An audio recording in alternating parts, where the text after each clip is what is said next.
we cleared some of the overgrowth and grass and weeds, even the good kind of weed. What was the name? Milkweed. Milkweed. We had some milkweed, and unfortunately we took them out, but apparently that's the only type of plant that attracts monarchs. I don't know if it's the only one, but it's monarch butterflies. Monarch butterflies heavily rely on it. Yeah, it's their favorite plant, I think. Yeah, so that was a casualty from the process, but maybe we should do something about that and plant an area with just milkweeds. Okay. What do we, this one goes to you because this is gonna take the longest, I know this is the longest project because this is gonna take about a year or so to get the plans finally in place. But there was a question from a councilman, I don't remember, from a councilwoman, I don't remember her name, but Ricardo, if you can help me out with that. So this is for the one of the other petitions. This is for West. Yeah. This is for West Street. So from Kalinowski, there's a petition to requesting a crosswalk be painted in front of Dorothy Amos. No, the signage and yeah, that same petition asks for the crosswalk to be painted, and from the signage to be installed for pedestrians, flashing push actuated. Pedestrian actuated signage. Is there any way we can do a temporary one just until the other one is put in place, or can we not do that because she was asking for something to be put out there? Yeah, I don't know if there are temporary solutions because they're, I think the most popular option is to have them solar powered, and when they're solar powered, they have the battery packs mounted up high, and those weigh a little bit, so they need a sturdier foundation than other types of signage. So it's like a temporary measure. I don't know, but we have started with the roadwork project, looking at the West Street corridor in general. And the types of buttons, like push-activated flashing LEDs that she was asking for, there's, I want to say it was like 5 or 6 locations where we were proposing adding those between Ballantyne and Government Drive, College Way. I want to add to that, Brian. We very purposefully are not just reacting and putting a $40,000 piece of equipment on the, spending that money and installing it, when first we're redesigning that whole corridor so that it is safer, and second, just installing that piece for people to press and then cross, and not doing anything else between the two sidewalks is not going to convey any safety measures other than having a flashing light, which does not work. We have known that just having flashing lights do not work. So we're giving, arguably, or very, very realistically, we're giving people a false sense of security by just doing that and thinking that it's going to be safer, and it's not. So we need to redesign our street. I'm just, some of these questions I don't have an opinion either way, but I'm just pointing them out because they were brought up in the meeting and people want the answers, so I'm trying to get those answers, and I know you're going to be answering them on Tuesday, but I kind of want to give the council people, I noticed that you are aware of the questions and you are prepared for their questions. And quite frankly, I won't get off on this too much, but quite frankly, I think in comparison with so many other city engineers and the head of the department before. I think as far as the disabled community and just being more publicly available and publicly understanding and stuff, I think you got a good group. Thank you. And, you know, it may be tough. I mean, people may want things to be done immediately and stuff, and that's understandable. And especially in the incident by Dorothy Amos Park, I completely understand and I completely understand the emotional reason for that. But and we are aware of it, and I mean, I'm sure you guys feel as bad as I do about the situation, but there's only so much you can do so fast that. Yeah. You know, there's in the meeting and outside the meeting, there's this narrative that we have not done anything, and you know that's not true. We painted the crosswalk as soon as we could. That happened, you know, a month or so after winter broke, or is that the opposite? After spring started, and then in the summer there was a lot of activity at the park, and we installed some temporary barriers so that people would drive slower, and it was very welcomed by the organizers of the activity, the basketball tournaments that were happening at Dorothy Amos. And they're not installed for the project per se, but it serves to show what that could look like in terms of people moving slowly through that corridor and being safer. So we're not, and also the big part, I would say, is we're designing the whole corridor to be safe, not just one crosswalk. Just by doing that, we're just moving the problem. If we focus on one crosswalk, we're moving the problem to a different one.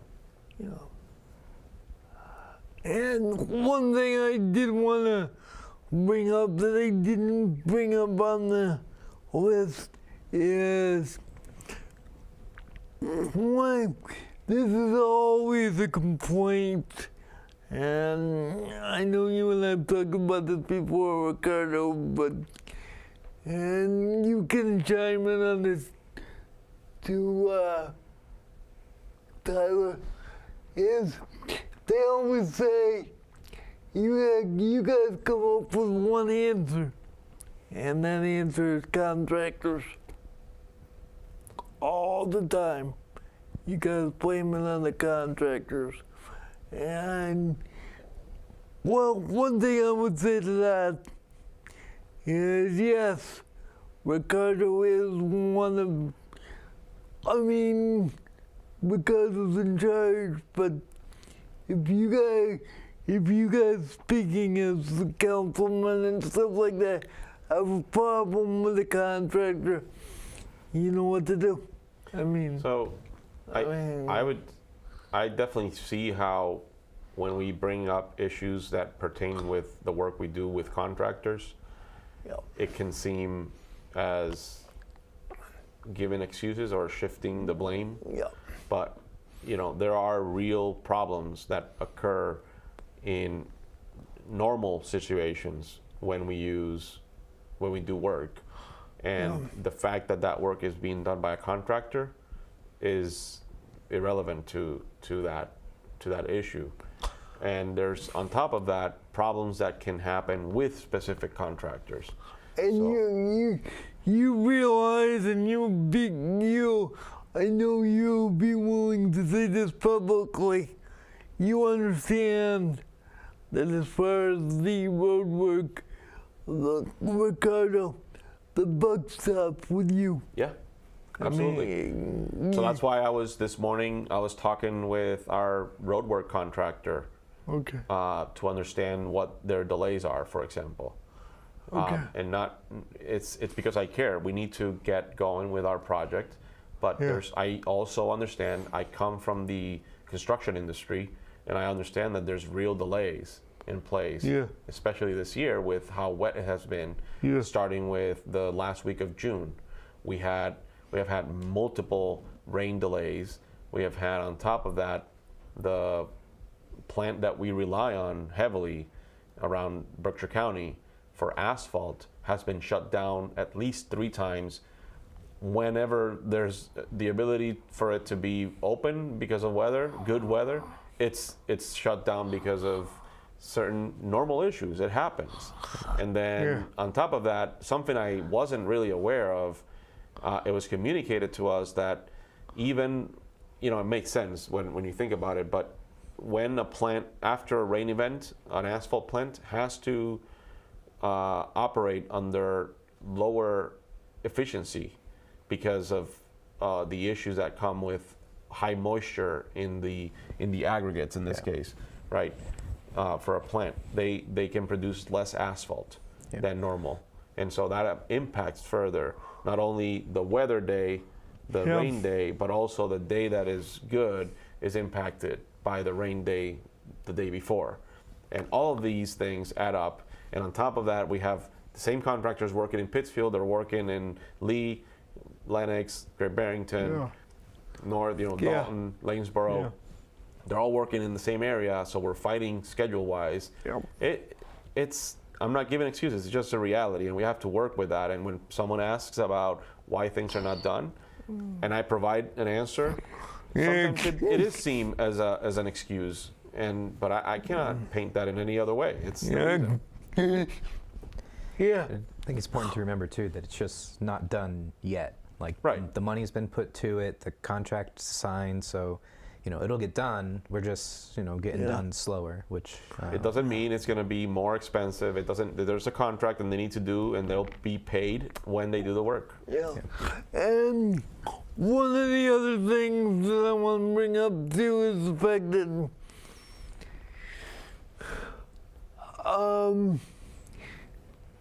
a testament for you, Ricardo, and a testament for you, Tyler, is you guys are always available. Even when I call you on the phone and when I text you, you may not get back to me right away, but you do get back to me. I know there's been complaints about, always contractors. But you guys we've even had the one on the 12th of the city council, one of the city council, and many of them said that they would go and paint the lines themselves, but Yeah, I mean, again, with line painting contractors, we have in our area there's 2 contractors that do the work, and we have to share them with the entire Northeast pretty much. They do work in New York City, same company, same people. We have sometimes when we're able to schedule them. I've been at night at times receiving the crew that comes in. They're coming from New York City that day. They're working extra hours at night, and then the next morning they need to go to Providence. That's very common. New York City, Pittsfield, Providence, and they shuffle these projects with the limited amount of resources, human resources, problem we have everywhere, right? Not just the construction industry. We're seeing the same thing. We're at like 90% staffing. It's not that bad because we just started to increase our positions. So we have 104 positions, and we have like 90 filled. So we're doing better than some other times, but it's still, we're not able to fill all of our positions, and we're not the only ones suffering from that. And then you see the same thing when you have a contractor that we want to pay them, we have the money, we want to do work, and they said we can't paint symbols, or we're booked the entire season. They can't come to Pittsfield. So we started procuring. We started buying our own stencils. We started repairing our small machine that we can use for handwork. And now we add that to the rest of the work that our guys have to do to not do or push to a different time, you know, in the summer, different time of the year, and then do paint ourselves because it's not needed. Not to mention the fact that you got guys on 24-hour call for any issues that are going on within the city, like the one that I called you on 4th Street. The storm drain. Yeah. Storm drain. We've had multiple storms, windstorms. The last one knocked a lot of trees. We had some trees down, city trees, a couple on some houses. We needed to be there. You know, it's a lot of work that we do, and when we are able to contract some of the work out, we do. And we like that because it allows us to do the in-house type work that we can do, we're good at. And when those contractors are not able to respond to our schedule, we should, and we are, where we can, take on the job, but it's going to impact everything else we do. And one of the things they wanted to do is a more, you know, they always want, everybody always wants you to do more. But one of the things that I find is they spend more time in city council meetings. I'm sure you're gonna run into this too, Tyler, is the fact that they will sit there and complain to Ricardo for 2 and 3 hours on just one particular situation. That stuff should be done outside the presence of the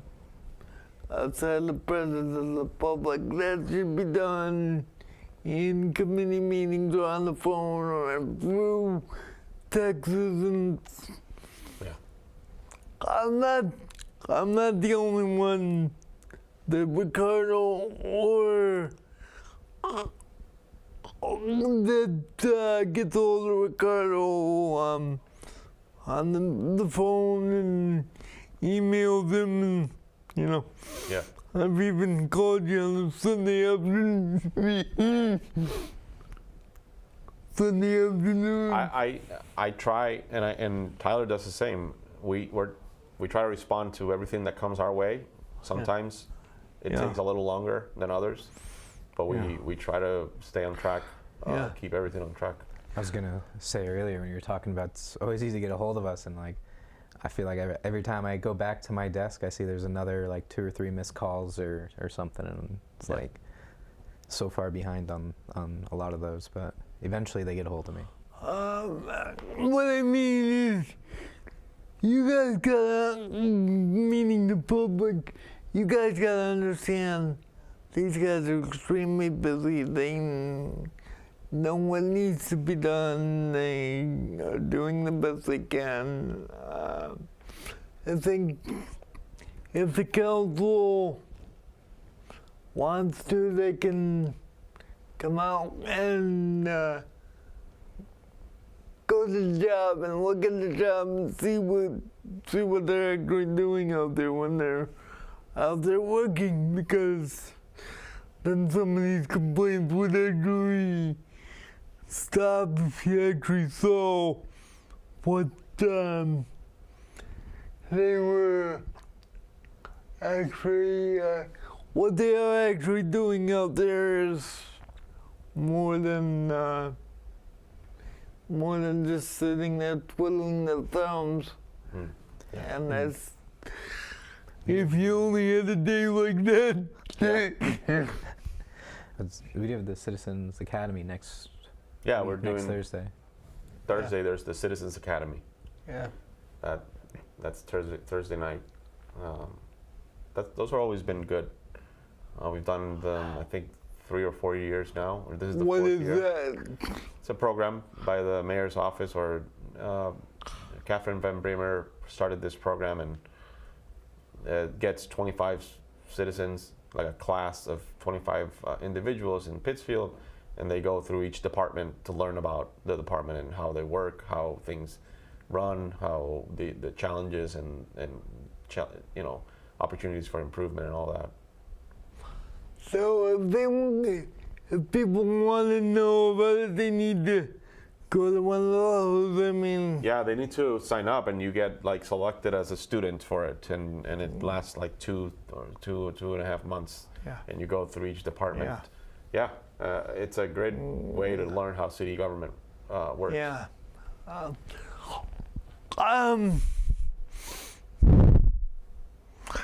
There was one question that I was kind of, frankly, I sat there and opened with my mouth open. Good thing we do it here at the station. No, good thing we have the tapes here at the station, because I was gonna go back and relook at the tape and say, did I just hear what am I hearing things? There was a question of a spill or something by your office, either human feces or Yeah, you're talking about the liquid or something like that, or yeah. something that was outside your office for 3 days and nobody cleaned it up, and it was actually brought up at a city council meeting, which I think was kind of, Yeah, no one notified us of Yeah. something like that, and we are not aware of that, of human Yeah. feces having been in the Or- doorsteps to our or office. like whether building. doorways or whatever. But yeah, We have people going in and out, myself being one of them, and yeah, I don't recall yeah. that being, there.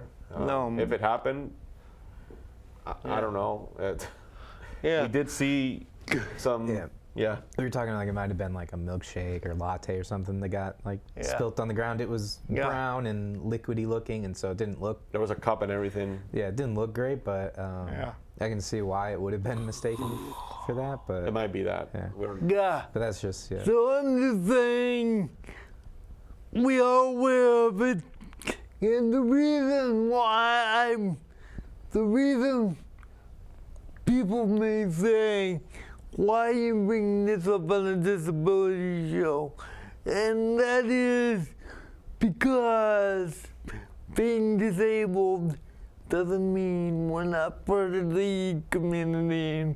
We have the right to know what's going on. We have the right to speak up as members of the city and as taxpayers, and Absolutely. we find out information, and it's not like I brought you guys in specifically to answer these questions, but I had you guys scheduled and I was looking at Yeah. topics to talk about. And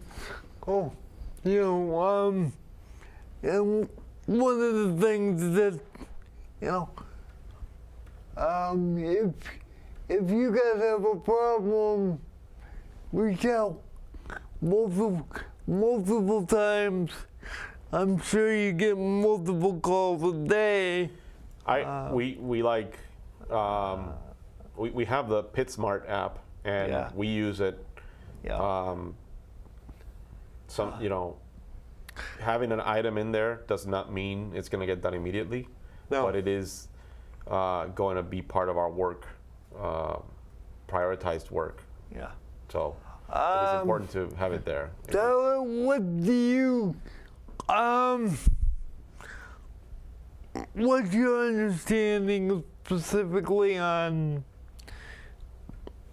West Street? When is that work actually gonna take place? Or I think we're gonna want to work around the school year, so I think perfect timing would be, you know, the elementary school, Crosby, and Taconic and BCC are all out of class, so we start, you know, late June, early July, because that's when that road's going to have the least amount of vehicle traffic.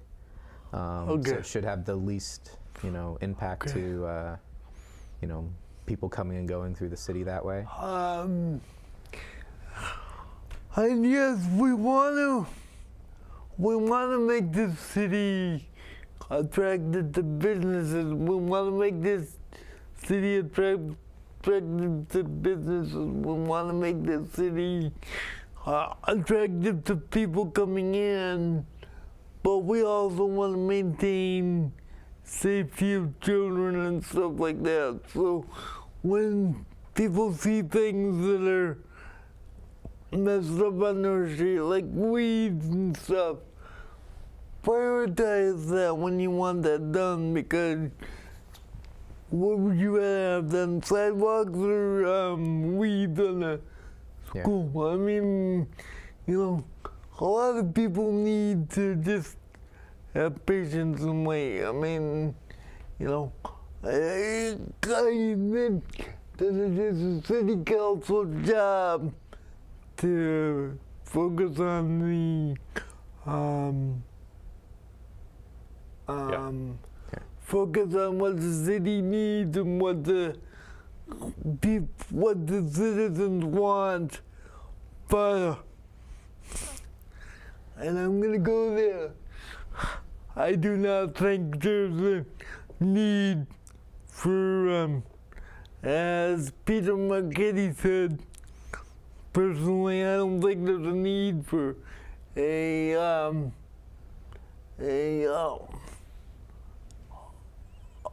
order or a agenda or a request sent to Ricardo visually to show up to a meeting, because he's there every time there's a meeting, he's there anyway. I mean, you know, this last one he left halfway. He left by the way through it. That's, if you tell him he's gonna stay, he'll stay. I mean, that's. Yeah. So, we've long practiced.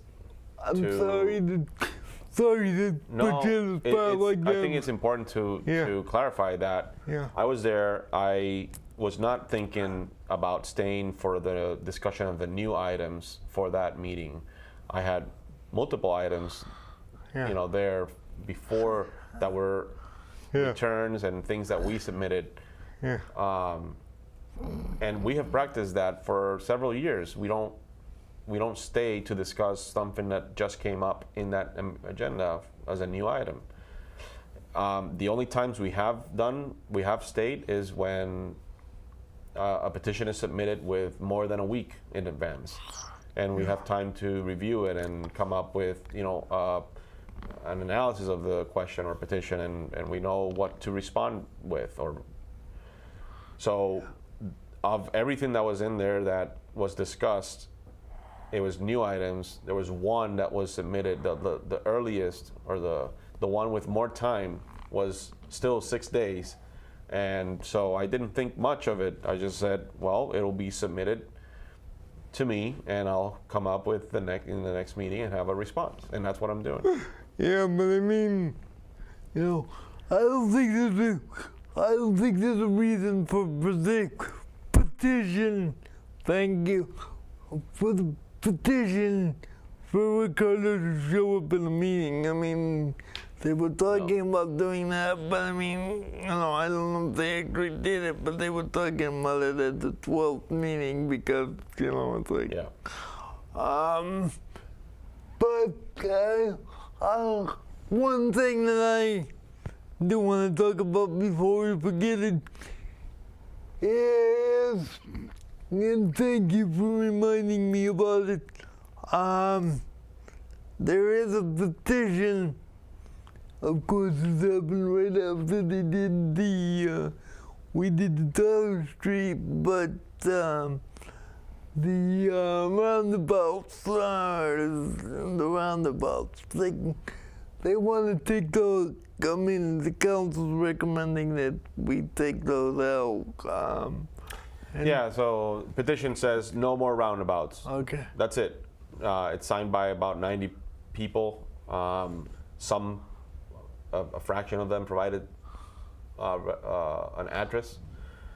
And the council sent it to me to come up with a response to it. And, you know, I guess I'll get Tyler going on talking why roundabouts are actually a good idea, especially the ones that we're proposing, that we have one installed already and that we're proposing for the BMC area. If you want to start. Yeah, I mean, I think the biggest thing is that they're like, as far as like a municipality, is that over the lifetime of the roundabout, it's cheaper. You know, like traffic lights are expensive to install, and it might not immediately seem that way, but they, you know, require a geotechnical study, so there's more engineers involved, a traffic study, extra work just to make sure they're not going to fall over in a windstorm. And then they use electricity, you know, 24/7, 365, unless the power's out, you know. But a roundabout has none of that. It's all surface infrastructure. It's just traffic engineers, and then it self-regulates. It doesn't have to be timed. The timing can't go wrong. Doesn't need to be adjusted. And part of that self-regulating is it's just slowing cars down going through, and so it's. So those are the things that we typically don't think about, Yeah. or people don't think about when you think about a roundabout. The benefits of normally you think, oh well, roundabouts are good for slowing cars down and creating a safer environment for everyone. Because And yeah, that's the most important part. But there's very tangible benefits of having a roundabout. And there's a good graphic that's out there. I'm not sure who put it together the first time, but it shows points of conflicts with users. I remember that graphic Yeah. coming from the Federal Highway Administration. Yeah, Federal Highway Administration, and just Let me little give. dots everywhere that show where vehicles can come into conflict with pedestrians or bicycles and other things. And Let me give an example.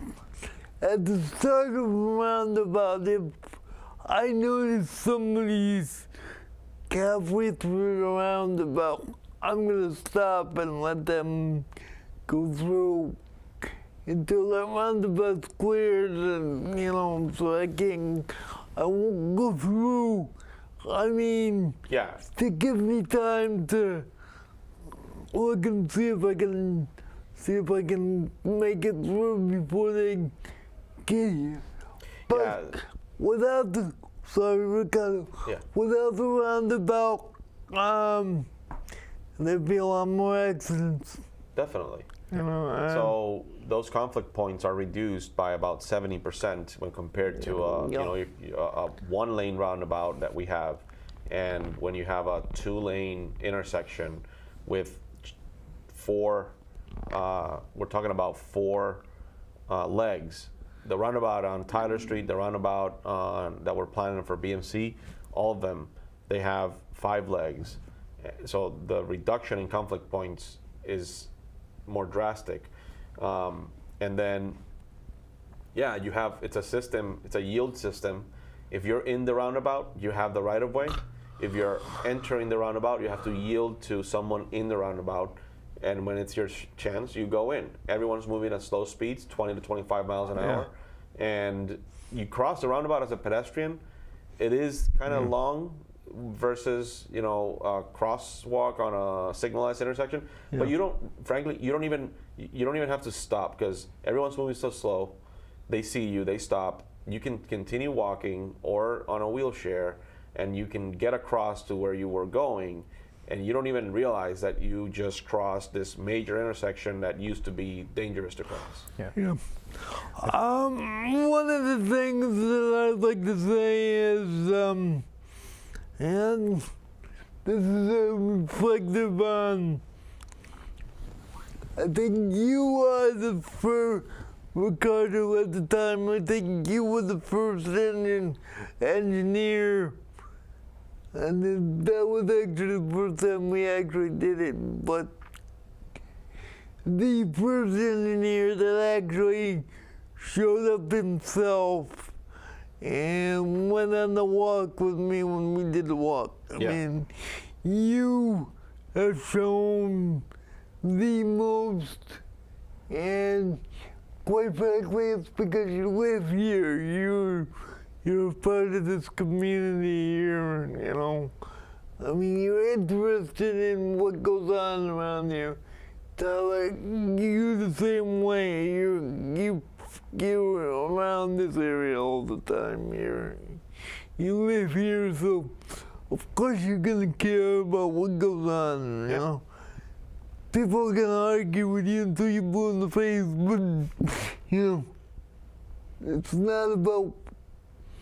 A lot of times it's not how much you do, it's how you can do what you do the best, and that's all you can do. I mean, they may not like it that it's not fast enough, but as long as you're keeping people safe, that's all that matters. And I think too that there's been a little bit of a, I don't know, misnomer reputation that DPW's gotten like lately, where we see an intersection and are like, oh, we got to put a roundabout there, slow people down.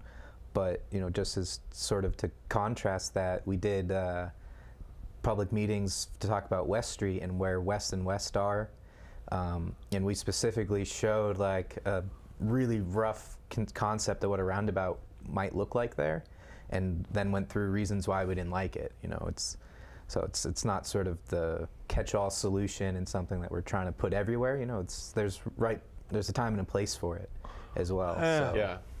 To piggyback on that, we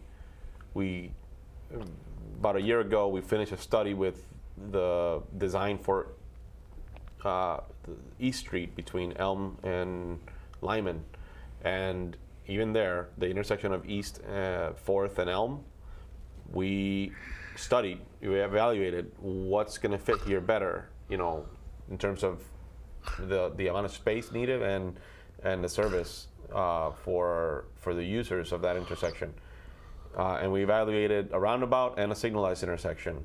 And we ended up with a signalized intersection. We realized that a roundabout there does not work the way we want them to work. It would need to be 2 lanes. It would need to be much more complicated than the type of roundabout I like, Tyler likes. That, you know, I have no problem with multi-lane roundabouts, using them. But I think a place like Elm, East, and 4th, multiple lanes there, it just creates a more chaotic situation for everyone using it. Yeah, more of a chaotic situation. So we walked away from it, and that's part of the planning process. Yeah. And before I run out of time, you guys, we've even, I mean, the council went all over the place, but they even went into garbage cans on North Street. I mean, you know, I mean, you guys are doing the best you can. I mean, you've got, like you said, 104 position, you got 90%, 90 to 95% of those positions filled. Yeah. So we're changing liners. We just ordered them. We were looking at what to do with those old liners. Some of them were broken, so we just put an order, and we're going to swap them. And then our contractor, Casella, is the one who picks up the trash there. We've increased the amount for them, the amount of times they're on down in the downtown area. They're supposed to be 3 days. they're now, we asked them to be 5 days a week in our downtown picking up trash. So that's we did that a month ago. Well, so we're aware of it. The council just needs to pay attention to what you're actually doing, because I think most of the time, and I'm sorry to say this, most of the time, the petitions are already, the work is already being done, or the work is already being considered. I would say that it would be much more, it would work better if all the counselors spoke with us before putting a petition. And I know sometimes they do, and one of the things they said was, we've asked for this and it didn't get done. You know, not always things can get done immediately, but we're always there to have a discussion. And if you're asking the same thing, it's just, the answer is going to be, we are working on it. Yeah. Or if you say to them, what's the update on this?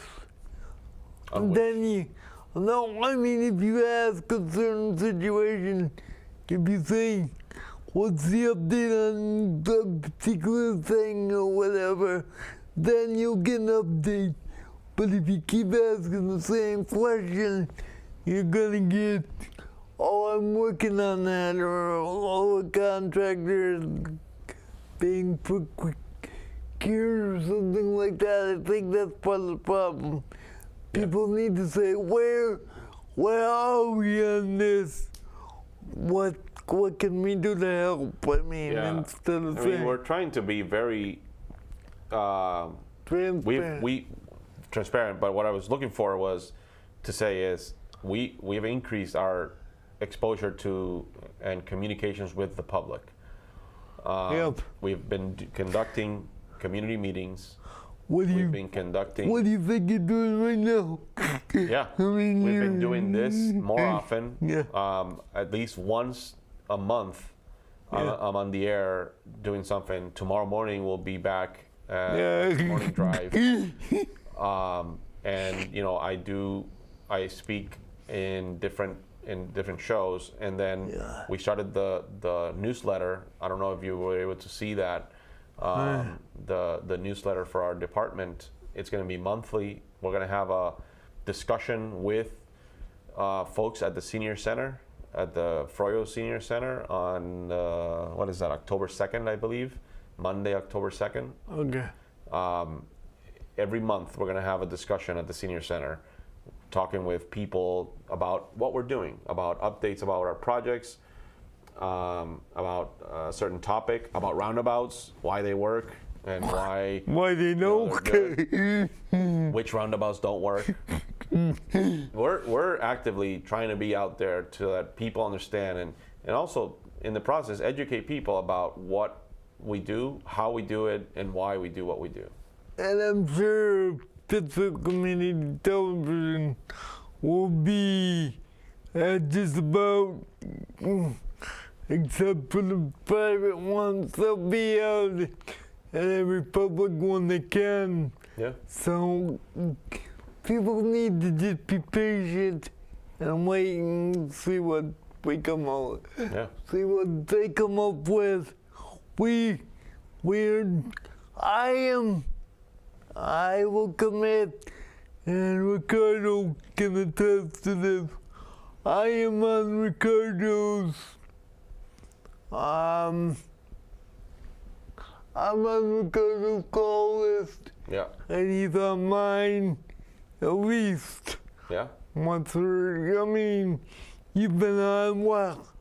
How many times now? I mean, I've lost track, but probably 10. Yeah.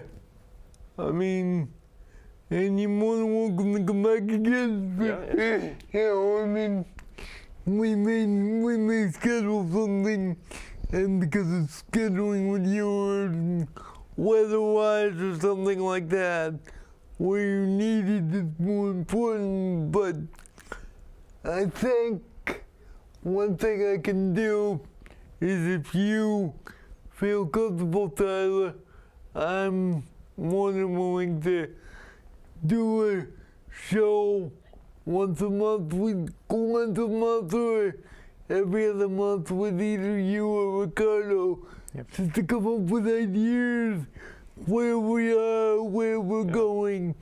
And what I'll do is I'll take some of the questions that come up with from the city council and the public in general, and we'll just have a discussion about it and see where we go.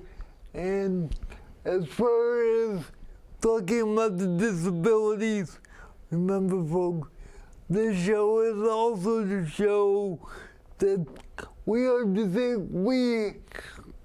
We, as far as the disabled community, are disabled, but we're also not disabled in the sense of we have the right and the ability to ask questions as well. Yeah. And we need to be respected, and so does every department in the city. And if people would just pay attention instead of criticizing all the time, this would be much better city, much better situation. We get more done if we're not complaining and criticizing, and just get out there and do it. Yeah. And not sit there and who did what's going on here, you know, that kind of situation. We can't always worry about what happened in the past. We just gotta move forward from here. And I think some of the council just they run out of things to talk about, so they just come back over some of the same things again. It's what we do, our department, Public Works, it spans a lot of it touches a lot of the things that people deeply care about, and we recognize that. It's the same things we care about, and I understand it touches everyone's daily lives in a way that it impacts them when something is changed. And people, as far as we can communicate as much as we can, but we're always gonna be short somewhere in communication. There's always someone that's gonna say, I don't use social media, I don't have the paper, I don't receive the paper, I don't subscribe to it, I don't listen to radio. So these type of people that, we're always gonna miss someone in terms of communicating. I wasn't here, I wasn't available, I wasn't paying attention. So just from there, things start to crop up in terms of this notion that we did not communicate well. And we're trying to do the best that we can for the most people. And that's the process, right? We cannot accommodate every single individual's wants and needs. We need to accommodate the needs of the community.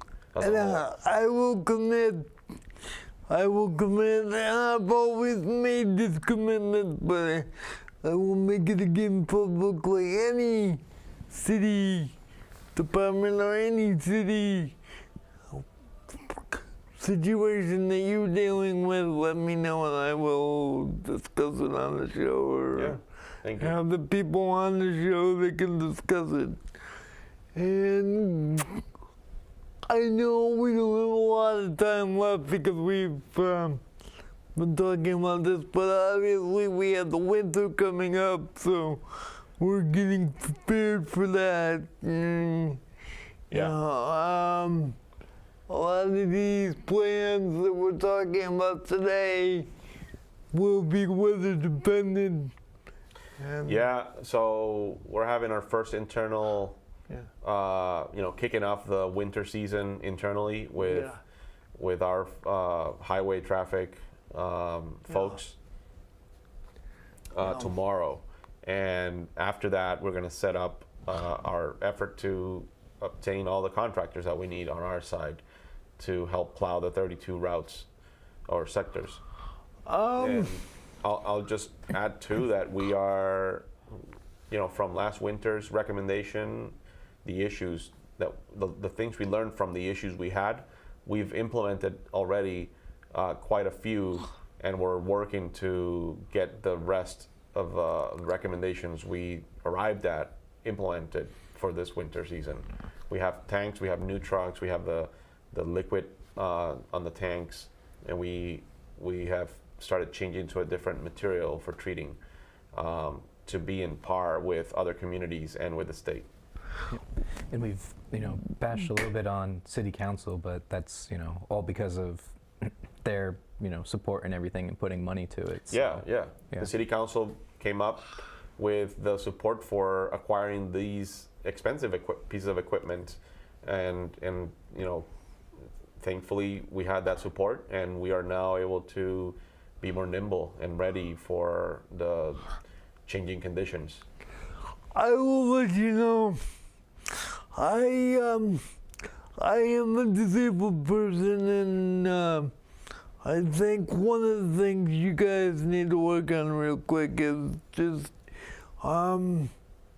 looking at where the disabled people are and looking at the need of them getting out medically and keeping the streets clear so we can get the ambulance down the street if we need to.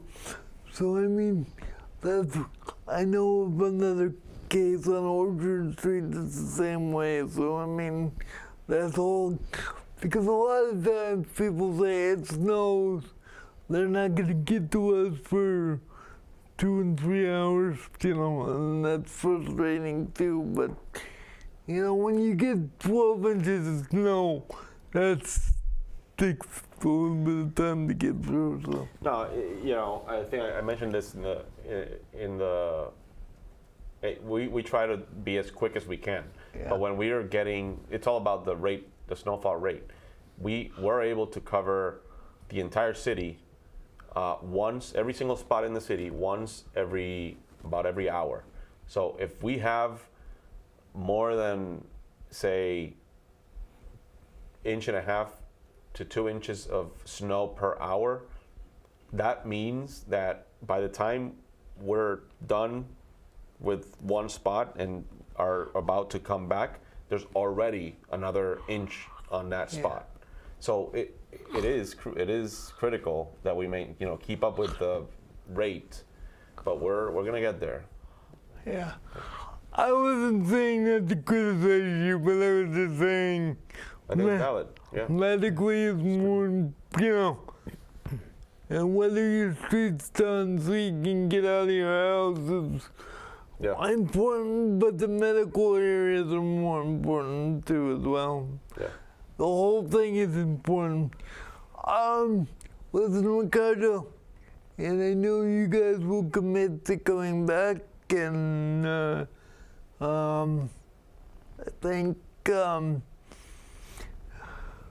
think we covered a lot, and I really appreciate it.